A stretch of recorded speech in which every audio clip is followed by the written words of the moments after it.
बिहार विधानसभा चुनाव की तैयारियों को लेकर विपक्षी गठबंधन आईएनडीआईए की एक महत्वपूर्ण बैठक हुई। ये बैठक तेजस्वी यादव के सरकारी आवास पर करीब 6 घंटे तक चली, जिसमें कई अहम मुद्दों पर विचार हुआ। बैठक में कांग्रेस, वाम दलों और विकासशील इंसान पार्टी समेत गठबंधन के प्रमुख नेता शामिल हुए। बैठक के बाद मीडिया से बात करते हुए तेजस्वी यादव ने कहा कि सीट बंटवारे को लेकर बातचीत शुरू हो चुकी है, लेकिन फिलहाल किसी भी तरह की जानकारी सार्वजनिक नहीं की जाएगी। उन्होंने कहा कि जब सारी चीजें तय हो जाएंगी तब औपचारिक रूप से इसका ऐलान किया जाएगा। वीआईपी प्रमुख मुकेश साहनी ने भी बैठक के बाद बताया कि विधानसभा चुनाव पर बातचीत शुरू हो गई है, लेकिन इस वक्त कुछ बताना मुमकिन नहीं है। उन्होंने कहा कि जल्द ही गठबंधन एक कोऑर्डिनेशन कमेटी बनाएगा जो सीटों के बंटवारे और संयुक्त चुनावी रैलियों की योजना पर काम करेगी। बैठक के दौरान तेजस्वी यादव ने राज्य के सीएम नीतीश कुमार और केंद्र की मोदी सरकार पर जमकर निशाना साधा। उन्होंने आरोप लगाया कि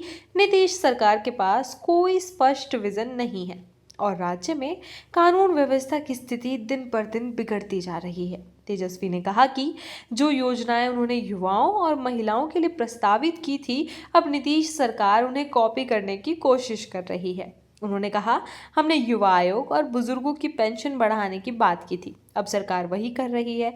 आने वाले समय में ये लोग हमारी भाई बहन सम्मान योजना को भी लागू करने की कोशिश करेंगे। बता दें कि माई बहन सम्मान योजना के तहत राज्य की महिलाओं को हर महीने 2500 की आर्थिक सहायता देने का वादा किया गया है। बैठक में एसआईआर को लेकर भी चर्चा हुई।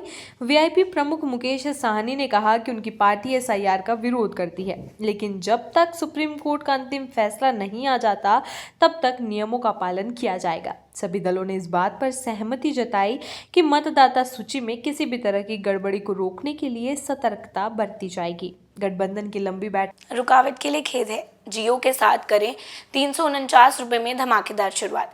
28 दिनों तक रोज मिलेगा 2 GB डाटा 50 दिनों के लिए। जियो एयर फाइबर का ट्रायल फ्री। 90 दिनों के लिए जियो हॉटस्टार का सब्सक्रिप्शन और 50 GB AI जियो क्लाउड स्टोरेज भी फ्री। जल्दी करें, डिस्क्रिप्शन में दिए गए लिंक पर क्लिक करें और पाएं ये धमाकेदार शुरुआत। बैठक के बाद साफ संकेत मिला कि आईएनडीआईए गठबंधन बिहार में तेजस्वी यादव को सीएम पद का उम्मीदवार बना सकता है। हालांकि अभी इसकी औपचारिक घोषणा नहीं हुई है।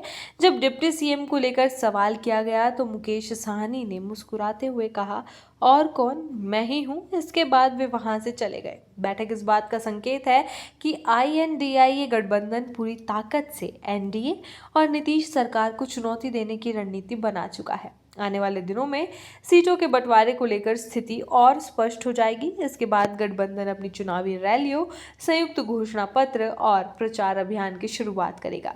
इस बैठक से ये भी स्पष्ट हुआ कि विपक्षी दल अब एकजुट होकर चुनाव लड़ने की दिशा में तेजी से आगे बढ़ रहे हैं। गठबंधन के नेताओं ने ये भरोसा जताया कि जनता उन्हें समर्थन देगी और बिहार में बदलाव की शुरुआत होगी।